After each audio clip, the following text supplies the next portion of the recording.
Vengeance is mine, saith the Lord. Oh, guys, quick off the mark this morning. I give you the wonderful, the fabulous, the awesome, the great preacher that he is, the man of God. You're going to hear such a word from God today, guys. I'm so excited. Would you cut his mic? Just cut it.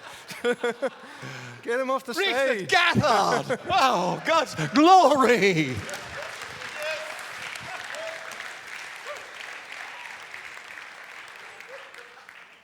I think it's absolutely clear you should leave the notices to the professionals.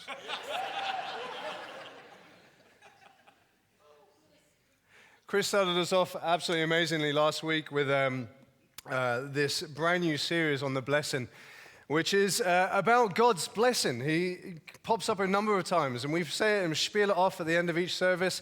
The Lord bless you and keep you. The Lord make his face shine upon you and be gracious to you. The Lord lift up his countenance upon you and give you his peace. And everyone said?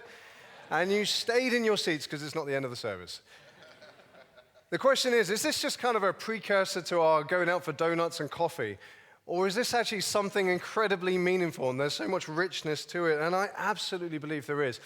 This blessing, this wonderful blessing, was given by God to Aaron and the priests to speak over the people of God. This was his words that he wanted said. This wasn't just a prayer they made up on the spot. This was something he really wanted them to hear absolutely clearly. Now, the thing about a blessing is there's two kind of parts to a blessing. The first thing is it's about delighting in something. Oh, bless you. It's to delight in it. One example of that is when God created the universe. And in the days of creation, there was a couple of times when he stood back and he said, it was good, and he blessed it. Now, you've got to understand, this isn't like when Dennis preaches and he gets really enthusiastic and goes, oh, yeah, that was a good sermon. Yeah, this is good preaching. God wasn't surprised. He looked at what he did. He looked at what he made and said, this is absolutely how I want it to be. I delight in it. The second part of this blessing is that it's about, it's kind of ties back to ancient days. When a father was drawing near to the end of his life, he would have son or sons, and he would impart on them a blessing, something meaningful. And that thing would be along the lines of, I long for you, I want for you to do great things and to achieve great things and to be the best you can be. But it's more than just longing and wanting for. He was committed to. He was ready to separate his estate, his inheritance, every bit of money and everything that he owned, even his authority to his sons. He was going to bless them and give them this thing that he had held on to. So he wasn't just longing for them to do good. He was committed to them succeeding in every form. Now, as Chris said last week, that this is something we all want, this blessing. This is something we all crave. And over the next couple of weeks or a few weeks, we're going to be looking at different benefits to this blessing. And today what I want to do is show why we need it and what it's for. And you see, when we have God's blessing, it gives us two things. First of all, it establishes our position, our identity in this world. But also having God's blessing gives us purpose, a vision, a call on our lives. No small thing. And so I'm going to do this using possibly one of the ugliest stories in the Bible, one of the saddest stories in the Bible. It's a story we can all relate to, even as painful as it is to read. And this is the story of Jacob and Esau when they were vying for this blessing. So if you have Bibles or anything of Bible context, I'm sorry, not just any book, can you turn to Genesis 27? Get a bit of background. So Chris did a little bit of this last week, but Genesis 12, God speaks to Abraham. He calls him out of the land. He says, I'm going to send you to a great place. I'm going to make you a great nation. And not only am I going to do that, I'm going to bless you as I do it. And he prayed this blessing over and spoke this blessing. I will make you into a great nation. I will bless. In other words, I will delight in you. And I will work and want for your good. For you, I will make your name great, and you will be a blessing to others. I will bless those who bless you, and whoever curses you, I will curse, and all the peoples on the earth will be blessed through you, will be delighted in, and worked good for through you. Now, Abraham had this blessing. He was the first person to have it tangibly and personally. And so he passed it on to his son Isaac. And now we're coming to the part of the story where Isaac's drawing near to the end of his life. And he's readying to pass it on. And so he chooses his firstborn son, Esau. And he says to him, go out and hunt You're a great hunter. Get some game. Cook it the way that I like it. And then when you come back and I've eaten that, I will give you the blessing. But as he's saying this, his wife, Rebecca, overhears, and she is furious because she listens to this and says, but why are you giving it to Esau when there's Jacob, the son that I love? What about him? And so she hatches this plan and then tells Jacob her plan, which is, Jacob, I want you to dress up. I want you to become like Esau. I want you to put on his clothes so you'll smell like him. I want you to put goat skins on your hand and your neck so you're hairy and you feel like Esau. And then last of all, I'm going to fix up some food just the way that Esau cooks it, so you smell and taste like Esau. And then go in there and get that blessing. Let's pick up the story. Verse 18. So Jacob went to his father and said, my father. Yes, my son, he answered. Who is it? You've got to understand, he's blind by this point. He's lost all his sight. Jacob said to his father, I am Esau, your firstborn. I've done just as you have told me. Please sit up and eat some of my game so that you may give me your blessing. Isaac asked his son, how did you find it so quickly, my son? The Lord, your God, gave me success, he replied. Then Isaac said to Jacob, come near so I can touch you, my son, to know whether you are really my son Esau or not. Jacob went close to his father and touched him and said, the voice is the voice of Jacob, but the hands are the hands of Esau. The father's obviously confused at this moment. And then he asked for some game and he ate it. Then his father Isaac said to him, come here, my son, and kiss me. And so he went to him and kissed him. And when Isaac caught the smell of his clothes, he blessed him and said, the smell of my son is like the smell of a field that the Lord has blessed. May God give you heaven's dew and earth's richness, an abundance of grain and new wine. May nations serve you and peoples bow down to you. Be the Lord over your brothers, and may the sons of your mother bow down to you. May those who curse you be cursed, and those who bless you be blessed. You can see that blessing. After Isaac finished blessing him, and then Jacob had scarcely left his father's presence, his brother Esau came in from hunting. He too prepared some tasty food and brought it to his father. And then he said to him, my father, please sit up and eat some of my game so that you may give me your blessing. His father Isaac asked, who are you? I am your son, he answered. I am your firstborn, Esau. Isaac trembled violently and said, who was it then that hunted game and brought it to me? I ate it before you came, and I blessed him, and indeed he will be blessed. And when Esau heard of his father's words, he burst out with a loud and bitter cry and said to his father, bless me too, my father. You see, God, I've got to understand, our concept of a blessing is really, really wimpy and weak compared to this thing. You see, you've got to understand, this blessing was something that Rebecca and Jacob thought was so valuable that they were willing to steal it. And Esau thought it was so valuable that when he missed it, he just was piled up in tears, just a rubble on the floor. And the thing is, we understand why by looking at the first couple of verses of this thing that I just read out, the story. When Jacob approaches Esau, he asks, who is it? And Jacob replies, I'm Esau, your firstborn. Now, you've got to understand, in Hebrew, when you look at a sentence, Hebrew, the original language this is written in, it's the last word that's the focal point. In other words, Jacob gets the lie out of the way, yes, I'm Esau. But then he homes in on what's really important. He says, I'm your firstborn.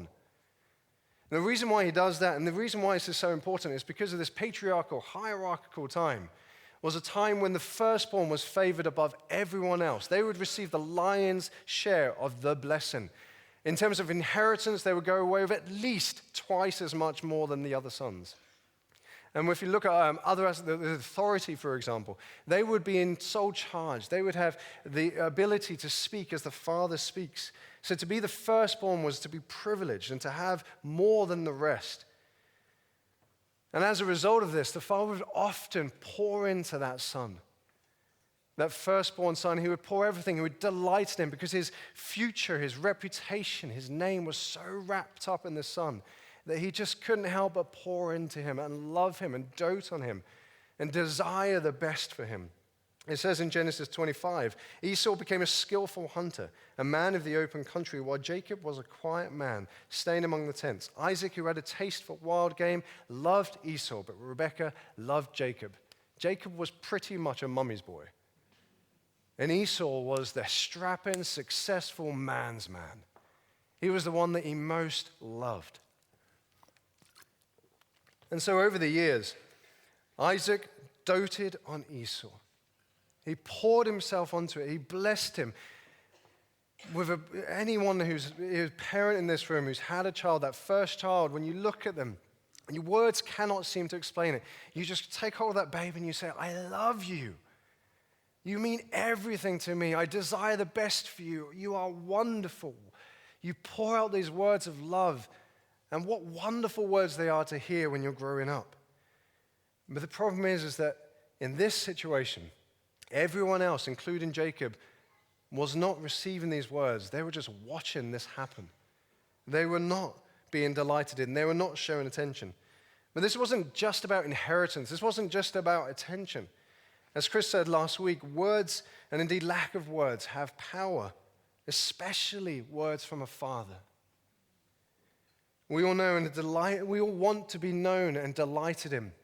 And there's truth to what Chris was saying last week, a little bit of amendment. Sticks and stones can break my bones, but words can make or break my very soul. Why is Jacob exploiting his father in this moment? Because for years, he has watched his father pour love onto his brother. For years, he has sat there going, God, Father, what about me? Dad, what about me? I'm here too. Love me, dote on me, tell me I'm special, tell me I'm unique as well. And his father said, yeah, right. Esau. And you get to this point in Jacob's life where he is just broken. He has lacked this for far too long. And so he goes about it. You see, Jacob isn't manipulating and horrible for a horrible sake. He's a broken, insecure man who's desperate for his father's attention, desperate for that blessing. So what does he do? He dresses up like his brother. And the frightening thing about this, the frightening thing that we see in this story is this is a picture of how most of us try and get that blessing. We dress up as someone else. Someone we're not. Jacob dresses up as Esau. He wears clothes that probably don't fit. He compares himself.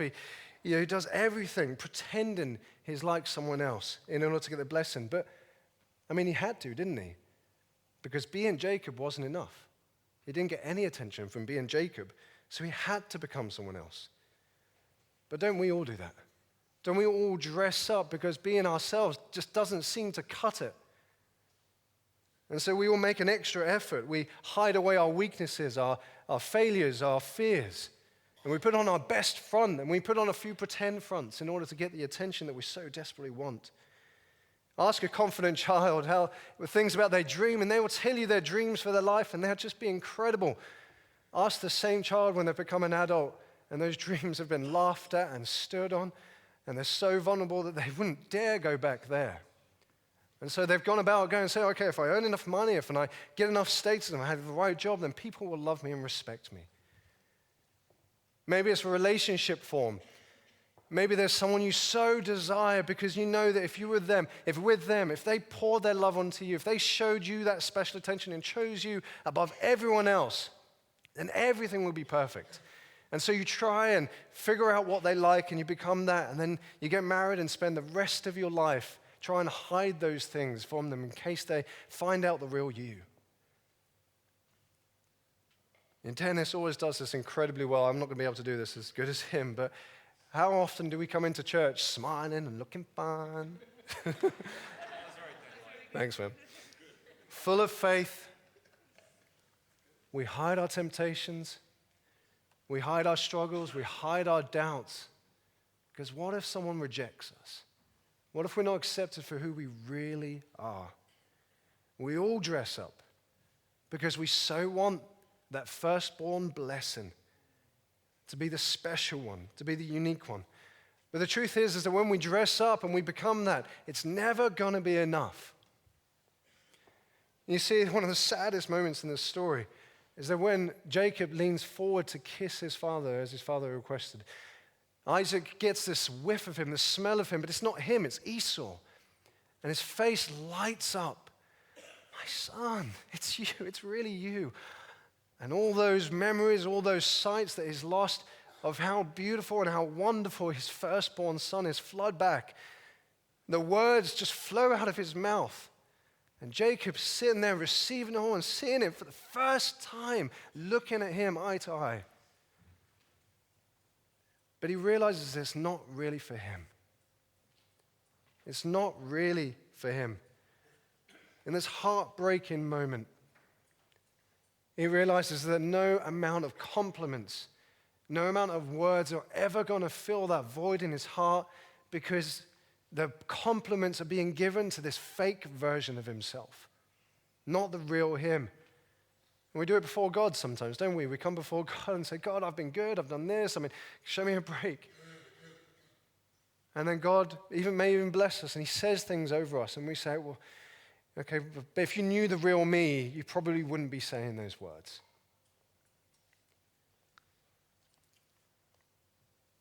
There is never going to be enough compliments that fill that void.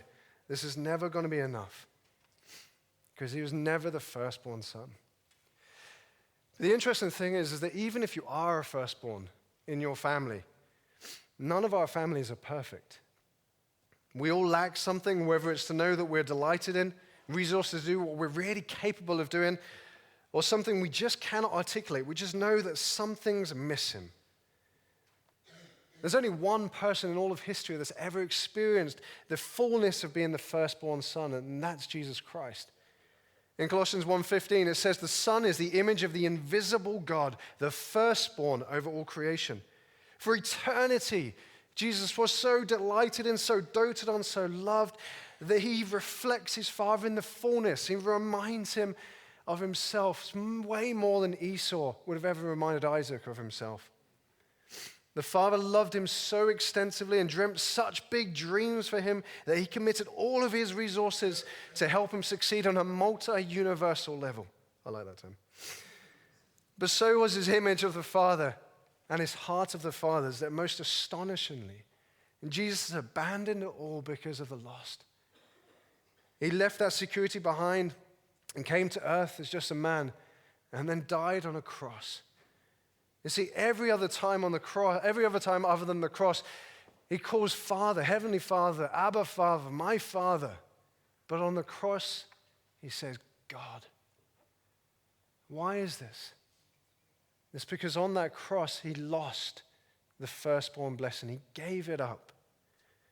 Paul explains this in Galatians 3. He says, Christ redeemed us. He paid the full price. He gave everything up to set us free from the curse of the law by absorbing that curse for us. He redeemed that in order that the blessing given to Abraham might come to us through Jesus Christ.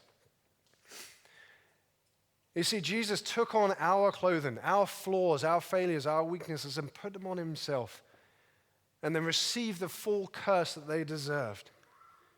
But he doesn't just stop there, as Linda loves to call it, the divine exchange. What he does is he takes off his garments, his firstborn blessing clothes, and wraps them around us. It says, and Chris read this out last week, Galatians 3:27, all of you who are baptized into Christ have clothed yourselves with Christ, the firstborn. You've got to understand, this is not like Esau, who was happy with that, being content as the firstborn and delighted in it, and knew one day he was going to get what he deserved. Jesus Christ is a massively different older brother. He chooses to give up everything that he's entitled to in order to wrap us in it, so we would be called firstborn. Indeed, all of us are called firstborn, which is frankly just mind-blowing and hard to get our heads around. But it says it in Hebrews 12, if you don't believe me, 12:23. And when it's talking about the New Jerusalem, the New Zion, it was a vision of heaven. It says it's full of the assembly of the firstborn. Every single one of us who trusts in Jesus isn't just made a son. I mean, son's amazing, but we don't just get a share of the inheritance. We get the firstborn share of the inheritance, the firstborn share of the authority.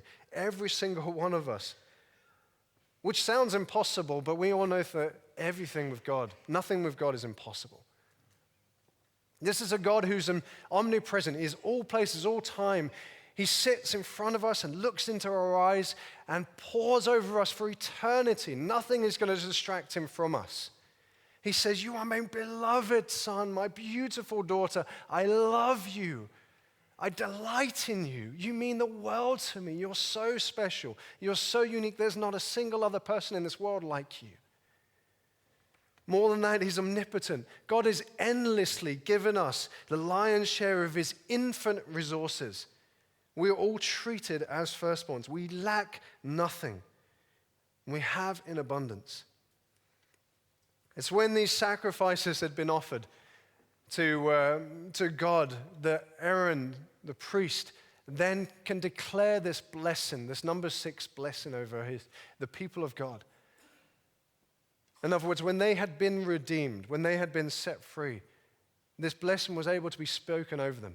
You and I have been redeemed. We've been set free eternally, everlasting.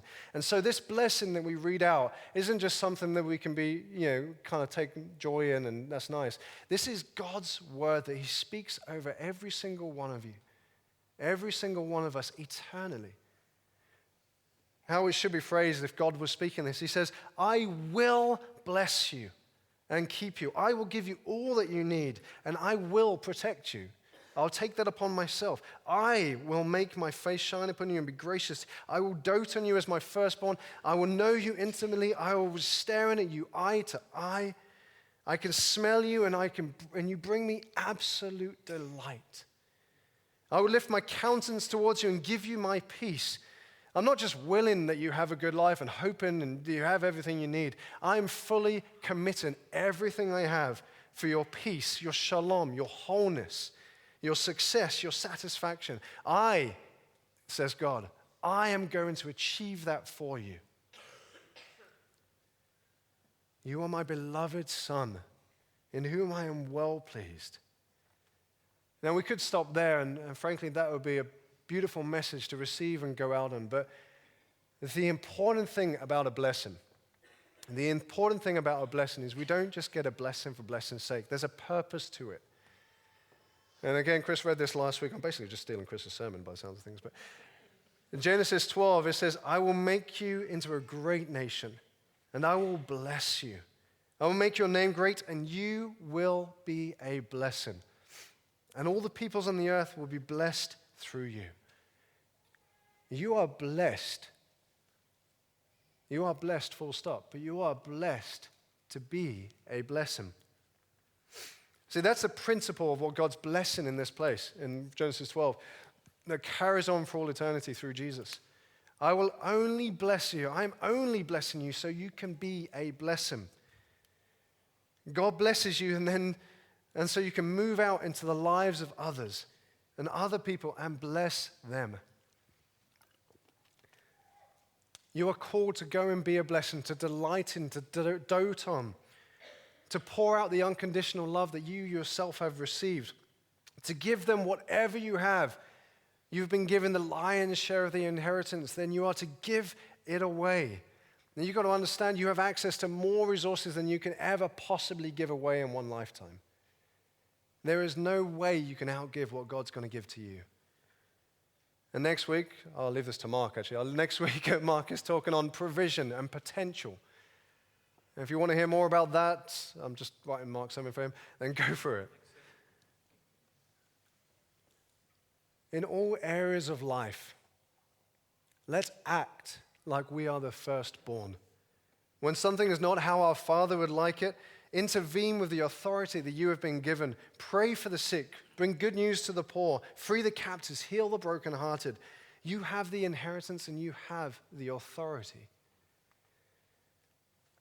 In my time left, I actually want to focus on one specific thing, which I'll broaden out. But it's a conversation I keep on having over and over again. And it's just a remarkable conversation. For some reason, it's stuck in my mind for a long time. The number of people in this church, and quite a lot of you, have come up to me and says, I'm facing this situation. I'm in a job at the moment, and it's going really well. But I've been offered another job, and I don't know what to do. Would you pray for me? And I've learned over the time to develop a two-part answer to that. The first part is congratulations. I mean, seriously, whether you take the job or not, celebrate. To be offered a job in this time when you know is just a remarkable, beautiful, wonderful thing. Celebrate that someone is blessing you. They delight in you. They want you to succeed. Isn't that a wonderful thing? But the second thing I always add on to that is, but your question is far too small.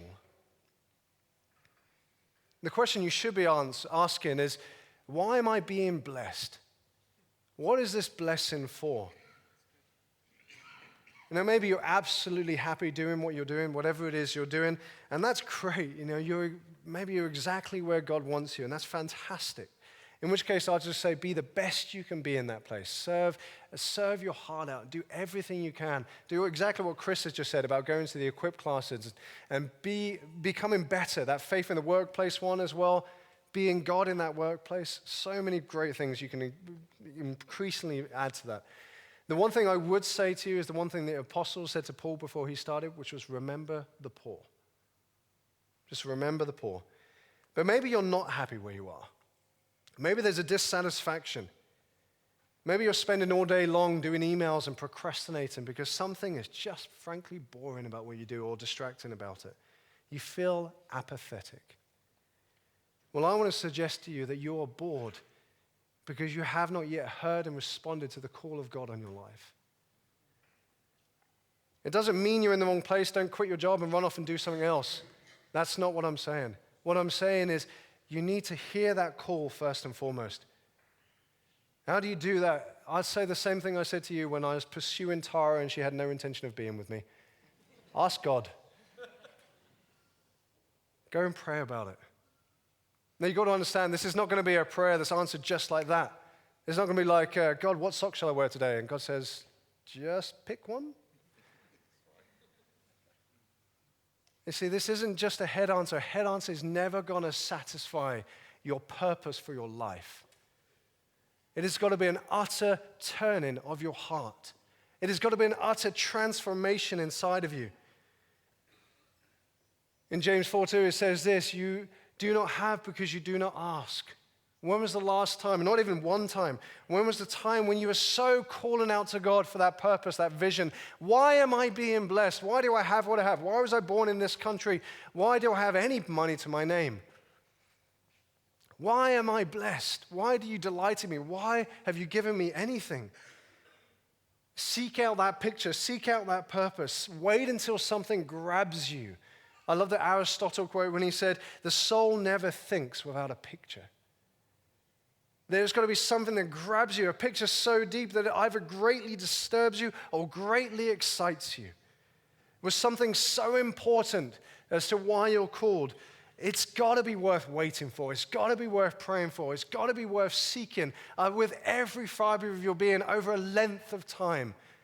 We did a great sermon series recently on the persistence of prayer. There is nothing that's worthy more of prayer than asking God, what are you here for?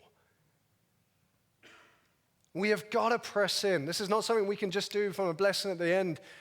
This has got to be something you have got to weave into every aspect of your life. And I say this with passion because if anyone who knows me that I've had the opportunity to speak to knows that I've spent the last 2 or 3 years, I would say spiritually struggling. And after a couple of years, I realized that part of the reason why I was spiritually struggling is because I've become so comfortable. I've been through some really difficult times, but everything seemed to be lining up with family, friends, home, and this, that, and the other. Job was good. And I was just getting dissatisfied. And if I'm being absolutely honest to you, there were times when I thought, do you know what? I don't really know if I need God. I never want to be in that place. I never want to be in a place where I can say, I can do this life without God. Because that means I'm living my life way too small. I'm so desperate to do more than what God has called me to. And it was never easy. It was never, things were not easy. Things were still difficult. But I could do it in a way that I didn't need God. And I desperately, desperately, desperately want God. And I knew that something was wrong when I bounced between apathy and frustration. And the greatest advice I got was Rick, who used to work at this church. I sat down with him one day, and he gave me the fantastic piece of advice. He said, Richard, this is not just about you. I was like, what do you mean? Of course it's about me. I mean, come on. He said, Richard, it's not just about you. You see, the thing is that we assume that when we're unhappy or dissatisfied, or when we're frustrated, that something is wrong in our lives. And so we become obsessed with changing something. We get a new job, a new home, a new relationship, and eventually everything will be fine, right? But what happens when you get that job? Sure, it's a bit of an adventure and fun, but eventually you end up in the same place. Now listen, God didn't call you to an adventure. The literary translation of an adventure is something where you go, you have thrills, you have a great time, but you come back to where you started.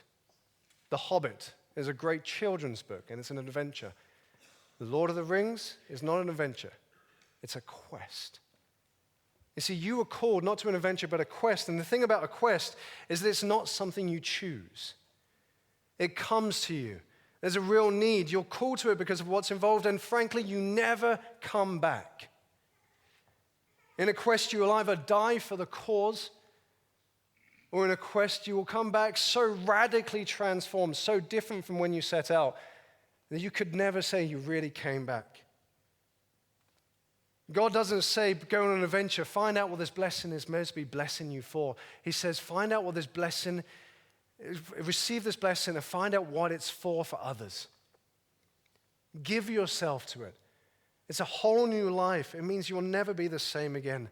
So we need to ask. We need to systematically, desperately, faithfully, without ceasing, ask God, what am I being blessed for?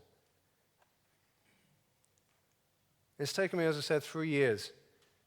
And I love, we've got friends over from North Carolina at the moment, and they revealed this insight on almost the first night. They're being missionaries, they're trying different things. And it says, it's interesting that God is a light to your feet. And the thing about that is it's not very far ahead of yourself. And so sometimes you don't see a long way, but you can see enough to take the next step. But without vision, without pursuing and persisting after that, when you get to the end of your life, no matter how good it is, you will wonder if you've missed out on something. Without vision, you don't even know if you're heading in the right direction.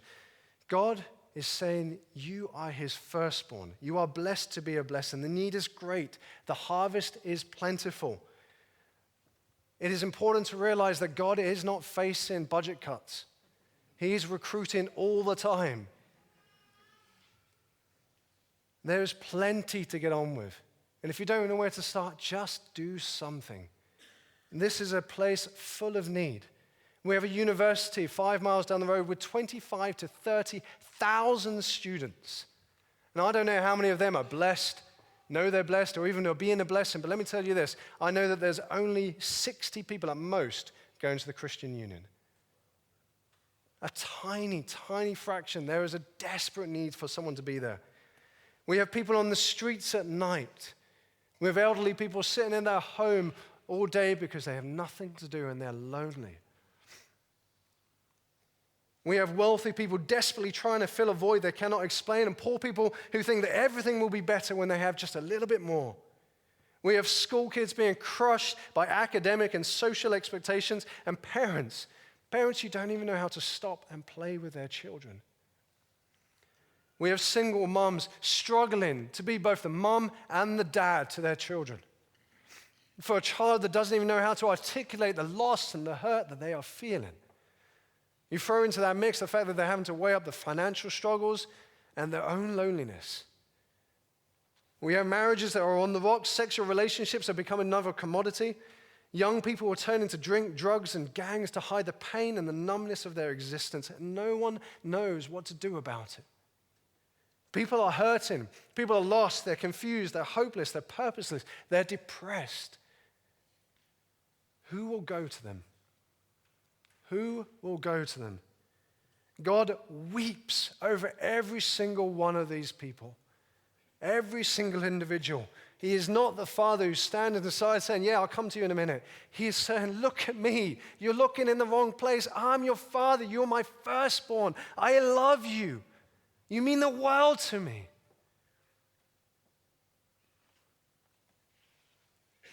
We are blessed to be a blessing.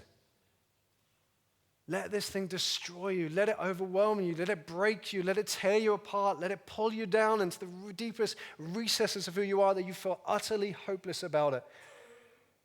And then stand up and say, God, will you use me? Because when God's concern becomes your concern, you don't actually have to pray for a vision. You just go. You just know you need to do something about it. Jesus himself said to the Father, you sent me into the world. I have sent them into the world. You've been blessed to be a blessing. You've been called to be sent. Could the band come back up, please? God utterly delights in you. He is committed to the good and the plans he has for you. These are plans to prosper and not to harm other people. They are plans to give others a hope and a future. They are plans for the good of others. Would you stand? Let me pray.